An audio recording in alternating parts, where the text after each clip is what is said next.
and tsukune, which is ground chicken skewers. Those were delish. To make the tsukune, they start with a bowl of diced chicken, 2 eggs, and yama-imo, which is a variety of Japanese potato. He actually blends the chicken mixture with incredible force and strength, just using his hands until it becomes a homogeneous paste. He grabs some of the mixture and shapes it into a ball, then presses it against what looks like a popsicle stick. And the technique on this robotic grill, because it's such high heat, is you need a lot of oil so that your protein won't stick.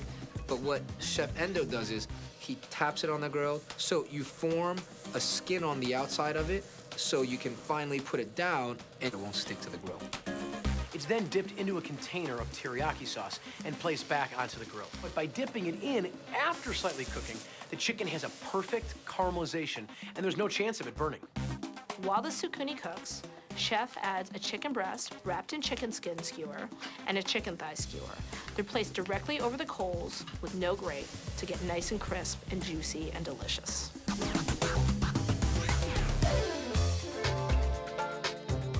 It's that simple. There are no garnishes.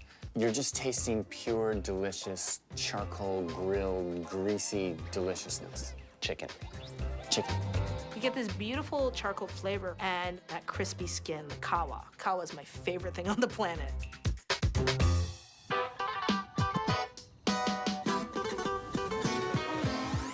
When you go to Vegas, you have to make a stop at Raku. It's the antidote to all that glitz and fakery. I mean, this place is the real deal. It's authentic Japanese cooking. It's some of the best Japanese food I've had ever. And again, that tofu lives on in my mind. I'll be thinking about it on my deathbed. It's so good. First Food and Bar is definitely my kind of place. The most unique thing on the menu is the barbecued pulled pork egg roll. 2 very different dishes married together. I mean, this is Vegas after all.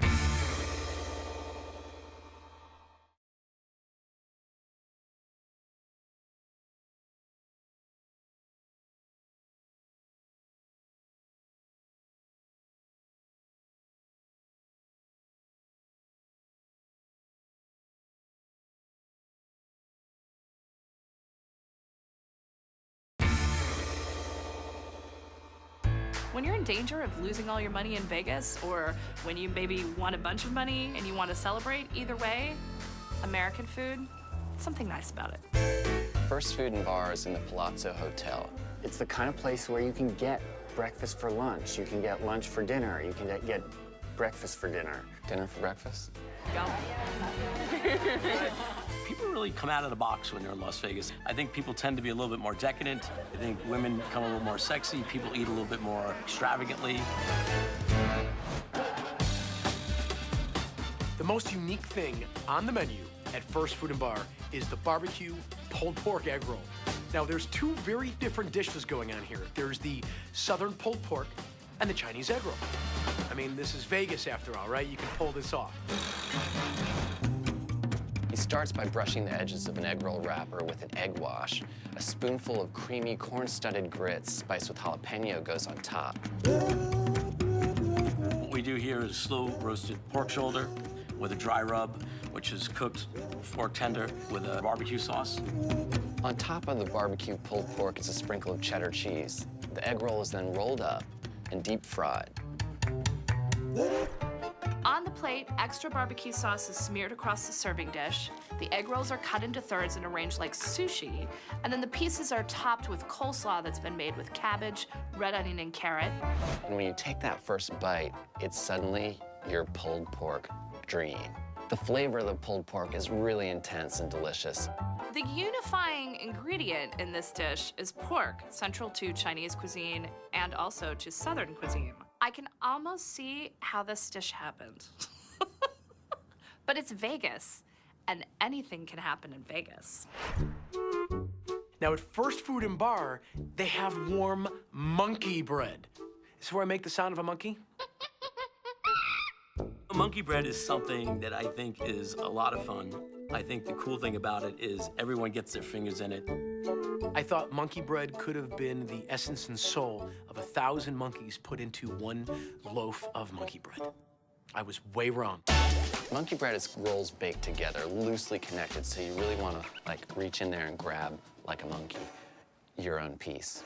They start with biscuit dough and roll them in cinnamon sugar, and then they pack them into an individual loaf pan.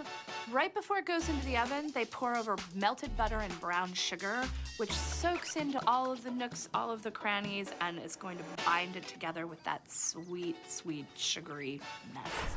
When the monkey bread is ready, they invert it. So as it comes off, you see all of these golden balls of monkey bread that have soaked in the butter and the brown sugar.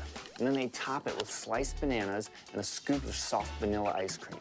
There's something totally irresistible about warm, doughy desserts just out of the oven. I mean, the bananas are there to make you feel like you're getting your healthy 5 fruits or whatever, but come on, the action, it's all in the hot balls.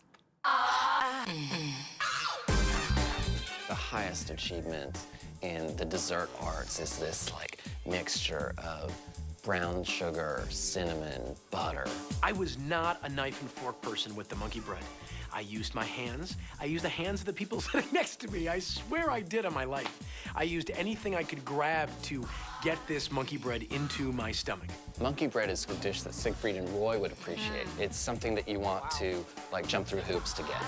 And no monkeys had to die in the making of this monkey bread. PETA's gonna watch this, right? Hello, how are you? First Food and Bar serves comfort food that's totally over the top, which is exactly what Vegas is. The wow factor is important to me. I mean, I really want people to walk away and say, wow. Theatricality is the name of the game, and at Holstein's, the desserts are over the top. It's Cirque du Soleil-esque. You can try different things and have fun with everything. If you're craving what we're dishing, log on to cookingchanneltv.com/unique-eats.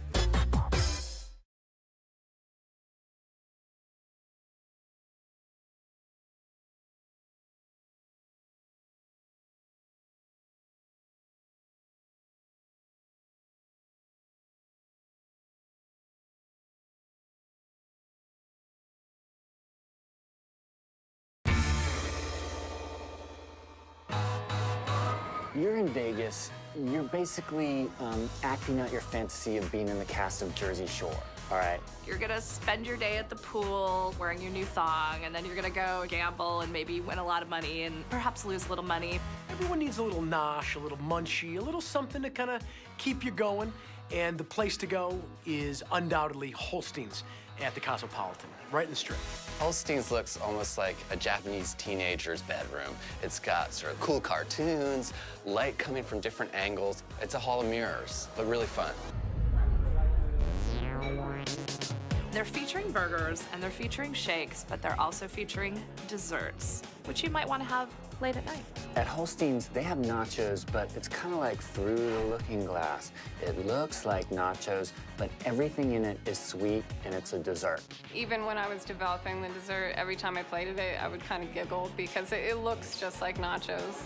And you eat it just like nachos with your hands. She starts with the same fried tortilla chips that start every nachos, right? But she quickly fries them, and then the minute they're out of the fryer, still hot, still with a little bit of oil on them, she tosses them in sugar and just a little bit of lemon zest to brighten it up. The cheese is actually Greek yogurt that's been sweetened and blended with mango puree. Now, what looks to be tomato salsa is actually strawberries that have been blended with sugar, lime zest, and lime juice. To mimic ground beef, we did a chocolate streusel that gets sprinkled over the chips. And the guacamole. I mean, talk about a fake out. It looks so much like guacamole, but what it is pistachio white chocolate cream. And what's nachos without sour cream? In this case, creme fraiche sorbet. I swear on my life, it looks like nachos, but I'm telling you, it's not nachos, it's a dessert. I'm thinking, holy shit, how has somebody never done this before? I love how silly the dessert nachos are at Holstein's. They're going bigger, bolder, badder. You have to go large in Vegas. If you're feeling a little more traditional but still fun around the edges, you could get the brown cow float. It's vanilla ice cream and a whipped cream flavored vodka and root beer, and we finish